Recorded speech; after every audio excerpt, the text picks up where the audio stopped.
daily trying to bridge the divide between Israelis and diaspora. And from covering Yachad's work for years, I know that often you and your colleagues receive scant praise, to put it mildly, from either side. And it seems as time goes by, it doesn't get any easier. Do you still feel the difference between the two sides is bridgeable? When you say two sides, you're referring to Israelis and right. Jews in the UK. So I would just start, just as an aside, by saying that it's really important for us to be here and to honour David Landau's memory. He's been a great friend and supporter to Yachad and to me personally, and it's a big gaping hole in our organisation that he is no longer with us, and I'm really pleased that Jackie is here today. I don't think the two sides are unbridgeable, and I think that the fact that we have an overwhelmingly engaged, active community that is interested in Israel, and I think this room is testament to that, would suggest that it's not unbridgeable, but I would agree with Mick that it's becoming highly complex and very fraught.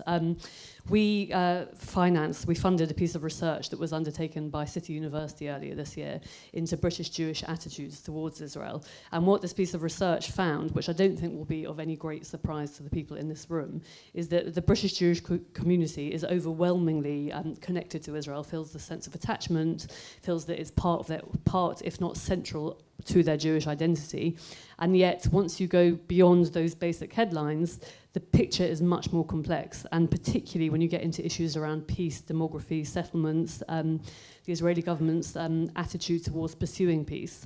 And I think that the challenge that we have today is, and Zippy Livni just mentioned this earlier, that, the response to the tragic killing of that young girl in Kiryat Arba just a few days ago, the announcements of 42, I think it was 42 new housing units, is the type of thing that makes it really tough, I think, particularly for young people in this community, particularly for people on campus, where they want to be able to go out and say to their fellow students, terror is terror, and we cannot stand behind what happened in Kiryat Arba, and the world needs to condemn it.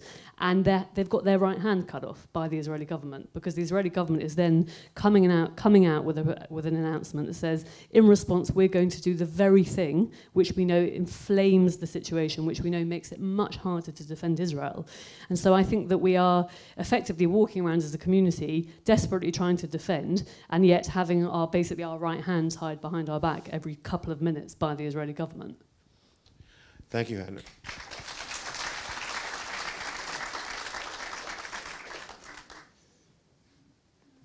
Now, Efrat, I've been following your work for, I think, 15 years since we first met.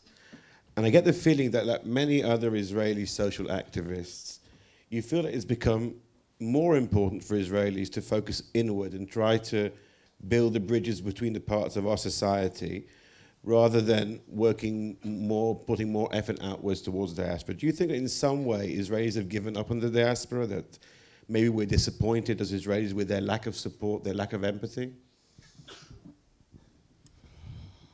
Actually, I think that Israelis, and specifically young Israelis, are very much ethnocentric and feel like there's so many issues to deal with in Israel that we need to, work upon. And they really, just like someone in the beginning quoted Elie Wiesel, I think it's a very known phrase of his, that the opposite of evil, of good, is not evil, it's indifference, and the opposite of everything is indifference. I think young Israelis have become indifferent to what diaspora Jews think about Israel, just because there's so many topics to take into consideration. It's so hard to be Israeli. It really is. It's so hard to be Israeli, to have social issues and to take under consideration, and values and security issues, and there's so much to take into consideration when you're making up your mind. And diaspora Jewry's opinions and how hard it is on campuses is just something that you don't want to think about. But I think that it's inevitable. And I think that much has been said about birthright. And in your opening statement, you talked about 95% of Jews in Great Britain coming to Israel. Those are amazing numbers. That was before birthright, I think I have to say. Okay, no, so I'm saying birthright started because of very low numbers, I think more so in North America. And coming to Israel is a life-changing experience, because just as you said, דברים שרואים מכאן לא רואים משם. Things you see from here, you don't see from there. And when you read about it in newspapers, and even when you read about it in Haaretz.com, it doesn't look exactly the same once you set foot off the airplane and get that hot, very wet breeze from the Tel Aviv beach in your face. It just doesn't look the same. But I think what really needs to be done today is the opposite birthright. I think more and more Israelis need to go the other way around and see and meet and hear diaspora Jews talking about how difficult it is to stand behind Israel on campuses, as you just said, with your right hand or left hand tied behind your back. And what I do in my activist work is more and more programs of opposite birthright, of Israelis coming here and to North America and to visit different communities of diaspora Jews, and they talk about that as a life-changing experience in the same way as young adults coming to Israel talk about that as a life-changing experience, because suddenly you realize that it's not the rich uncle sitting on the other side of the ocean, giving you money and telling you what to do. It's part of the family, and that notion only kicks in when you really get to know the people and really sit down and talk to them.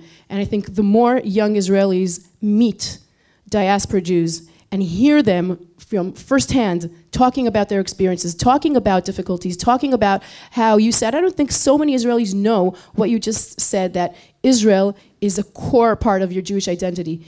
Israelis don't realize that, and I think we need to start bridging that gap and need to talk to each other and get to know each other, because the young generation of Israelis are becoming more and more indifferent to what diaspora Jews think. Thank you, Efrat.